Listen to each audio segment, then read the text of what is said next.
clear of the closing doors, please. Shall we? I guess we shall. I'm definitely game. I could do them quickly. All right, hit me with your first one. Let's just keep it going. Okay. I just realized what it was, and I'm like, oh man, it's it's Seattle -6.5 against the Giants. You want to talk about a house of horrors? I have never seen the Giants play Seattle. I feel like Seattle in general well, but in Seattle, I can't think of a time the Giants have gone in and I've been confident about it throughout all the time. And then you watch what Geno did last week. Yes, it was in a loss, but the way they are moving the ball, the new offensive coordinator there, the weapons look good. DK Metcalf looks really good. Geno looks like legit, and he just pushes the ball down the field, and they score points, and they're just a tough team. And I think this is a really bad matchup for the Giants. And I just don't think the Giants are going to be able to keep up scoring wise. Like, they have to put in touchdowns because I could tell you that the Seahawks are not scoring under 20 points in this game. I'd be shocked if the Giants were somehow able to hold them to that. It would probably take some type of weirdness. So I think that this is unfortunately a bad spot for the Giants. Again, this is not as close as I am to the Mets negativity. This is my objective opinion about the Giants. Is just that this is just not the spot for them. I did like them against the Browns. I backed them then. I thought they had a chance to beat Dallas. I really did.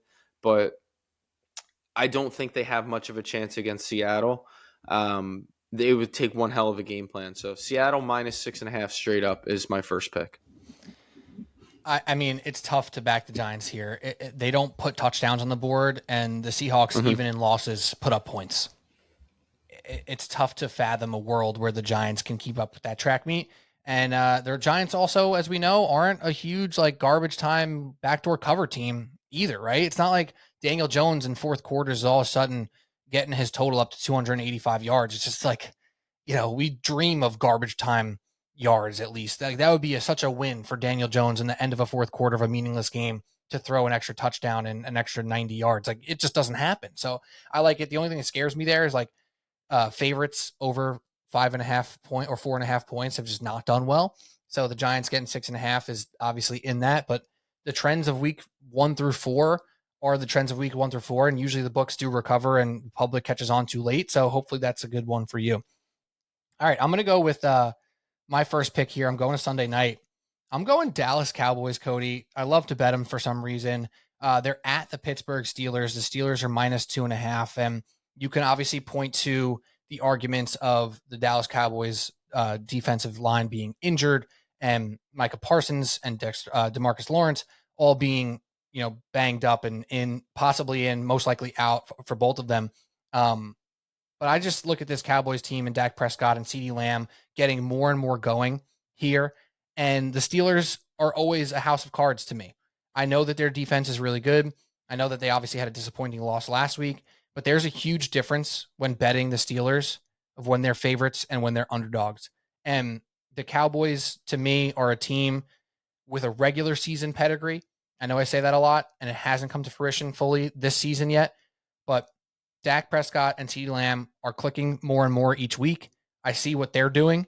I see what this team can still do offensively, and getting them at +2.5.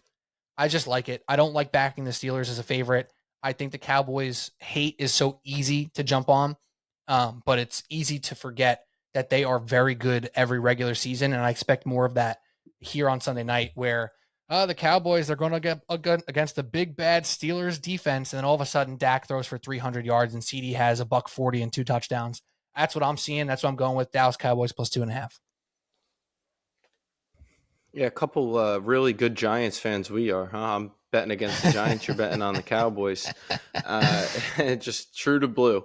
But, I mean, I don't know how not to right now. But, yeah, I looked at Dallas pretty closely. I do think that they're going to win that game, and maybe a pool pick. We'll see. That'll come out. Hopefully I get that out nice and early this Sunday. I've been trying to get it out earlier so it's not as close to game time. But those picks were 7-2 last week against the spread, so we had a nice bounce back week, Sean Cullen and myself. So hopefully we can roll that again. Yeah, it was a good week. If it wasn't for the stupid Browns, we would have won the week and made some money. But That's all right. We're back in it. So, my second pick is a pick that I hope I don't do too much of this year. It's a same game parlay, and it's in the London game. And I'm just asking to lose this one. Last week, 7-2 on those picks, 1-2 in the podcast picks, because Romo Dunze somehow just stuck out to me in such a way, and that failed miserably. And then I parlayed the Bengals game, and I had it just should have gone straight up. And so I don't love this play, but it feels right to me. It feels like the type of spot to back the Jets. And so I am in two ways. So I'm buying the Jets up to 8.5 points in London.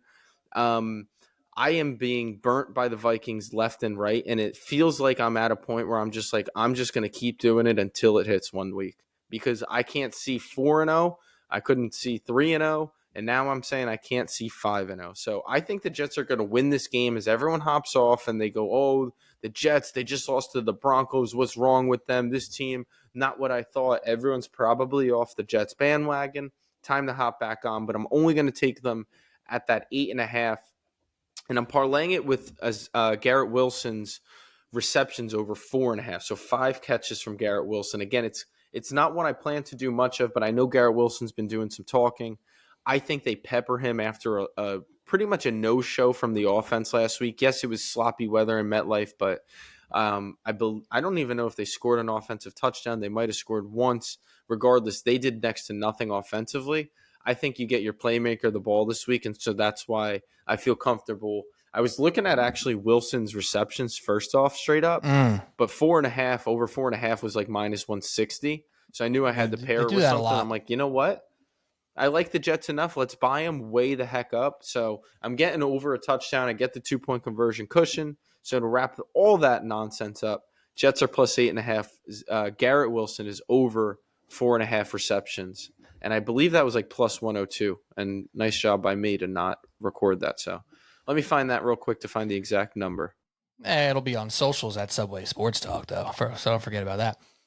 All right. My second pick is going to be a bigger favorite here, which if you follow the trends and you follow some gambling stuff here, you know the underdogs have just been a juggernaut so far this year, and it tends to be that way at the beginning of every single season, just underdogs through the first 4 weeks. If you just picked every underdog, you'd be, what it's like 15 games above 500. Maybe not 15, but it's a big number. But I'm going with a big favorite. San Francisco 49ers minus 7.5 home against the Cardinals. The Cardinals obviously have a frisky nature. We know they got beat up last week against Washington. Everyone's probably on Washington this week. I might stay away from that game, even though I want to pick the Browns. We'll see with my third pick here. But Brock Purdy has been one of the most impressive quarterbacks I've watched this year. I know the Niners have had varying degrees of success as a team, but when I watch Brock, I'm watching a quarterback in control. I'm watching a quarterback that moves incredibly well, that pushes the ball down the field more than most quarterbacks in the league right now. And I'm watching a running back in Jordan Mason who's doing his best Christian McCaffrey impression. And I know he's not CMC, nobody is, but their offense is legitimately good. Fred Warner said today that he expects to play this weekend, even though he hasn't practiced yet this week. He's probably going to be out there. And we know the San Francisco 49ers are a team that can put their foot on someone's throat and win big. So I expect them to do so. And I know Arizona can be frisky. I know it's a division game. Those obviously usually are closer than most. But when you're talking about San Francisco and you're talking about a team that likes to put their foot on someone's throat, I'm fine laying the 7.5. And I know it's the hook. It's not a pretty number, but this is a game that's double digits, in my opinion, for the 49ers. And again, I am backing Brock Purdy. I'm backing him as one of the most impressive quarterbacks I've watched so far this year. Niners minus 7.5.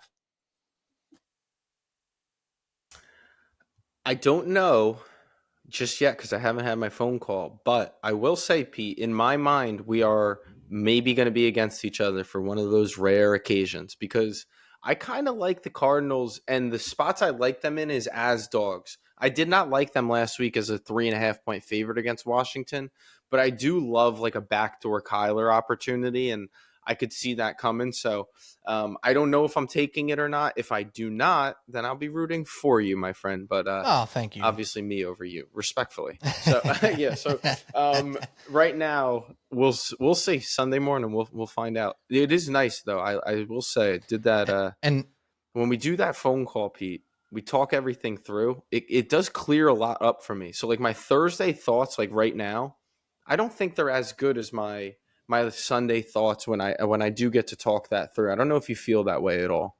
It's the post pod clarity. You know, it's similar to the other post clarity that you get. It's post pod clarity, and it's like you talk I it don't out know loud. the other one. Yeah, me neither, but I heard of it. When you, when you say something Saw it out in a loud, movie once.